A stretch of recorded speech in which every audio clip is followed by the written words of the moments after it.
रामकृष्ण हरी मंडळी, कसे आहात? मस्त ना. आज दिवाळी पाडव्यानिमित्त आज गाडीची पूजा केली जाते. त्यामुळे तुळशीसमोर मस्त अशी रांगोळी काढून घेतली. त्यासोबती दिवे लावले, तुळशीत दिवे लावले, छानसे दिवे लावले.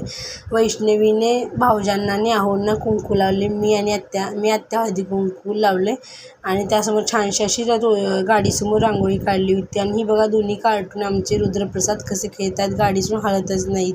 आणि आत्यांनी आणि अण्णांनी मस्त अशी गाडीची पूजा करून घेतली, आरती ओवाळली. त्यानंतर ना आहो आणि मी सुद्धा ओवाळून घेतल्याच्या नंतर मेघाने भाऊजांनी पण ओवाळून घेतलं. मी आणि वैष्णवीने छानसा एक सेल्फी काढला, मस्त आहे. त्यामुळे मेघा दिवाळी पाडवा, त्यामुळे मेघाने भाऊजांना छानसं ऑप्शन करून घेतलं. मी पण आहोंना ऑप्शन करून घेतलं. व्हिडिओ थोडे लेट येतात त्यामुळे सॉरी. आणि आम्ही तिघींनी छानसं असं फोटो काढून घेतलं. कसा वाटला व्हिडिओ नक्की कमेंट बॉक्समध्ये सांगा आणि लाईक करा. थँक्यू. चलो बाय.